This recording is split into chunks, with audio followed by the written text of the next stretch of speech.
Welcome back to Vickie's Country Home, and yes, I'm back at home from my wonderful visit to Mrs. Lori at Whippoorwill Holler, and I just have to thank her so much for such a beautiful week, a beautiful time together.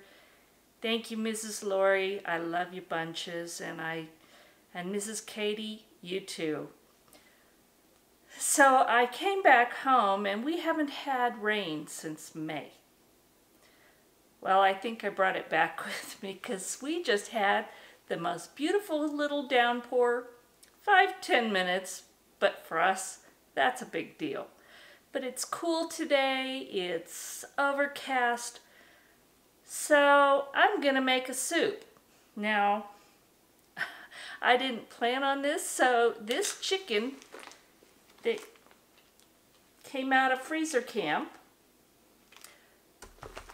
is still frozen solid, but it was washed well when we sent it to freezer camp, and I'm gonna wash it off again frozen. I'm gonna put it in the pot and I'm gonna boil it, and I'm gonna make some chicken soup. Come on along. All right, I rinsed off my little bird, and yes, I washed my hands, and no, I don't wear gloves. My mama didn't, my grandma didn't, and I have no problem touching a bird that I personally sent to freezer camp. So for those of you who would be commenting on that, I hope that answers your questions. So my bird is taking a nice little bath in warm water, and I'm going to cook it until the meat is mostly done. Let it cool slightly, and then I'm going to take it off the bone, and we're going to make soup. And I'm not sure what's going in it yet. I have to figure that out still. All right, I simmered my chicken, and it should be completely cooked, and I've took it out and let it cool because you don't want to work with a hot chicken. And while I was waiting on it to cook, I decided I'm making chicken and dumplings. So that's what I'm gonna do. And you can see, you could cut this chicken up before you cook it. Mine was frozen because I didn't plan on this yesterday when I flew home last night. I just decided this morning with the weather that this is what I wanted.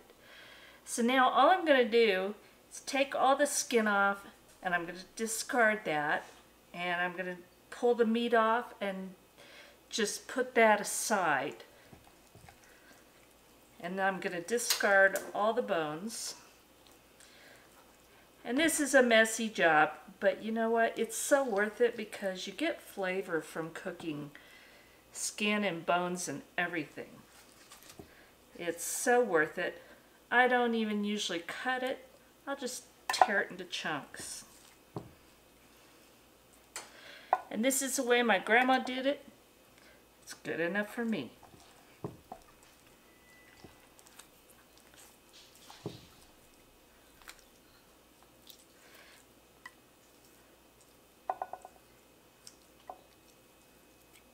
Now you don't want to boil this hard, you just want to simmer it.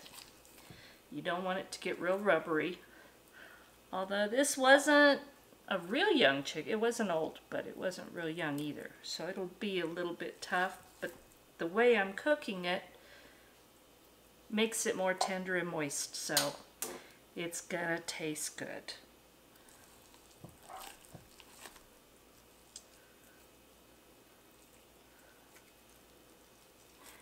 And I don't want too small of chunks. I want to bite into chunks of chicken. So let me get this done. But in the meantime, I have to show you something that I bought in Arkansas, and I forgot to put this in my haul. It got in a suitcase and I didn't show anyone. This is an old, says the vintage masher. I've never seen one like this before. So I've got this really old vintage smasher, and I don't know if it's handmade. I think it was not handmade because, look, this looks like a bottle opener. But I've never seen one like this before, so I was really excited. This was only $3.50. I couldn't pass it up. So this is going to hang on my wall too.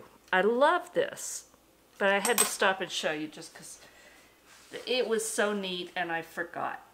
All right, I'm going to get this chicken all torn apart, and then we're going to put it back in the pot and season it up. I'll bring you back in a few minutes.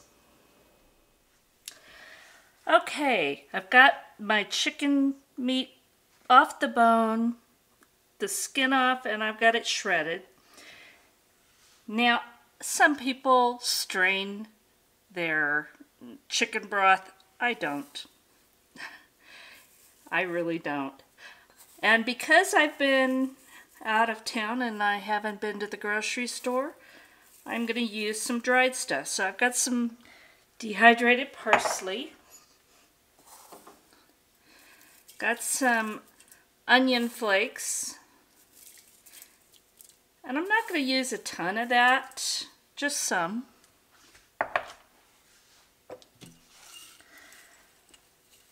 And I'm probably going to use, a good couple handfuls of dehydrated celery flakes. Oh, maybe a little bit more. This is all for flavor. Now you could chop all these up fresh if you have them. That'd be wonderful too. I don't have any. I do have some carrot though, so I've just sliced a couple of carrots. And it's fairly thin, but nothing fancy. They're just sliced.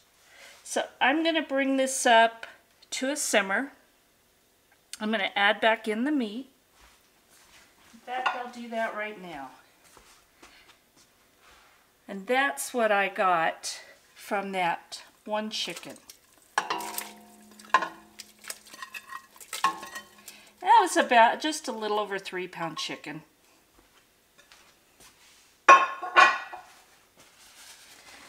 So I'm going to let this simmer. I'm going to let the carrots just get tender. And then I'm going to start making my dumplings. I'll bring you back in a little bit.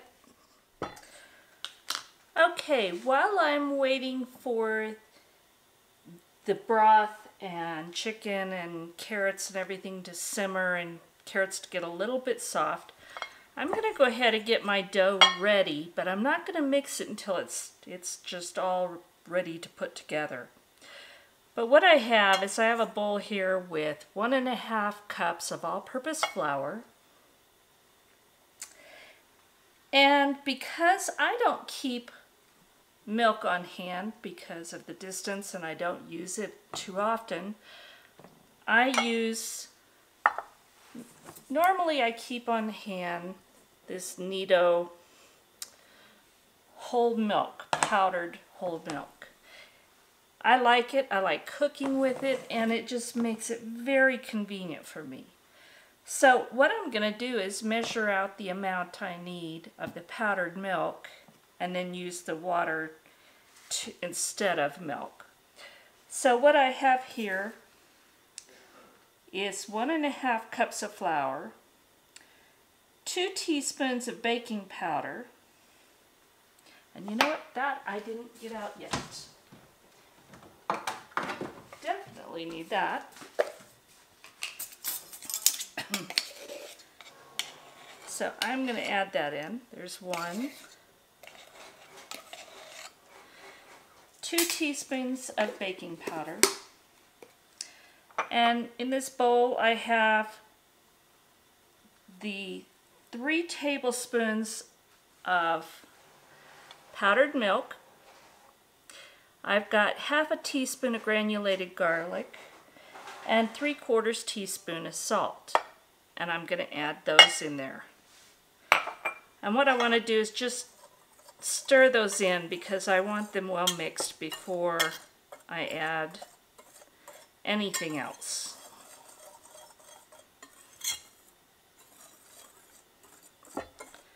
Just make sure they're well combined.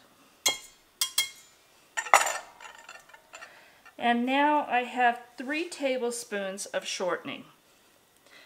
You don't have to use shortening. You can even use some oil. I don't know the amounts. You could use that instead if you don't like shortening. You could even use butter.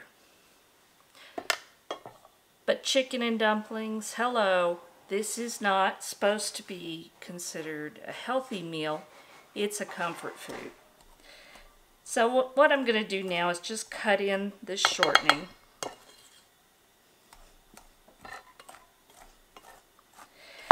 Just like you'd make a pie crust, and you can use knives, you can use pastry cutter, you could even use your fingers if that's the way you do it. However you do it is just fine. And you want it just about the same. You want it maybe a little bit finer than you would a pastry crust. You kind of want rough crumbs. And I'm going to say that's pretty good. It's not totally mixed in, but it's cut in pretty well. So now I'm just going to set that aside until it's time to make the dumplings. And I have 3/4 cup of water because the recipe called for 3/4 cup of milk. So I added the dry milk and I've got the water. And if I need to adjust the water when I make the dough, then I'll do it then. So I'll bring you back when this is ready to make the dumplings. Okay, my chicken and broth and carrots and everything have been simmering. The carrots are almost done, but I don't want them mushy, so they're just a little bit tender, but not completely mush. Mush is a technical term that you need to be aware of, because I use it a lot. Okay, so I've got my mixture here ready for my drop dumplings. And you could roll out dumplings, but this is what I grew up with, and this is what I love. So I'm going to add the water, and I think I'm going to use just a little bit shy of the full amount till I see how the dough comes out. I could always add more flour to it, but I'd rather just get it right. And you don't want to overwork this. You just want it to come together. And we're going to add a little more. And this doesn't look like very much, but because of that baking powder and everything, these are going to create actually a lot of dumplings. They're going to swell up and they're going to be filling. And this is just a good country meal. And I'm sure other people have other recipes, do it differently. And that's okay. We can all have our own, and we can all learn from each other.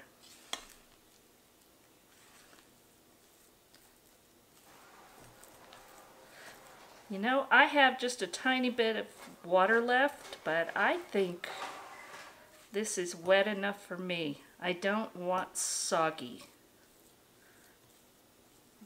You can see it's holding together. And there's little bits of the shortening that you can see. And that's going to help make it tender too. All right, let's take this over there to the pot, and we're going to get this made. All right, what I didn't put in before, I forgot, is I'm going to add some garlic powder. granulated garlic, because you know I love that. And you eyeball it. There are no measurements. And I have some coarse ground black pepper. And do it to your taste. I like a lot, but that's me.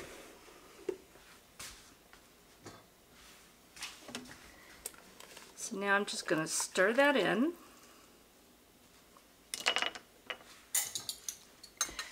And I have my drop dumplings here. And some people roll them into neat little balls and stuff like that.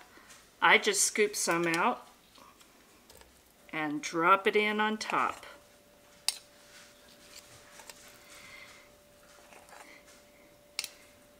This is the way Grandma did it.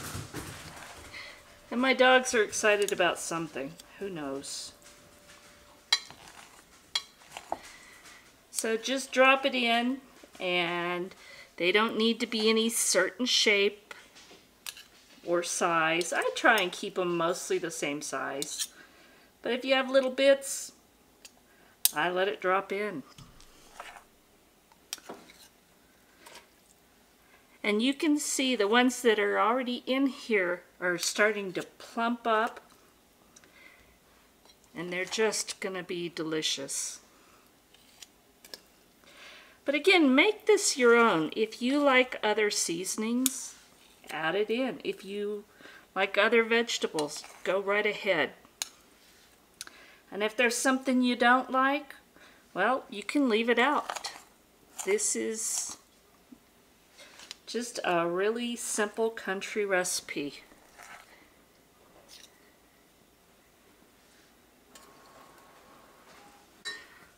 Okay, that's the last one. I'm not really going to stir this in. I'm just going to kind of make sure they're all in the broth. And now, put the lid on. 10 minutes probably, maybe 15. You want a big pot. And I use a big pot to start with because I don't want to do the extra dishes. I don't care what the pot looks inside. This is a comfort food. So now I'm going to let this cook for about 10 minutes. Then we'll come back. We're going to have chicken and dumplings. All right. It's been 10 minutes. And I want you to look at this lid and the pot. And when I said you need a big pot, I'm not kidding. It didn't boil over, but you can tell it came right to the top. But look at this. It is so yummy. And it's full of meat. It's full of flavor and these big old dumplings. So I'm going to make a bowl. But I'm not going to do a taste test tonight because I got to get Brian off to his men's study. So I'm just going to show you filling this bowl with this beautiful stuff.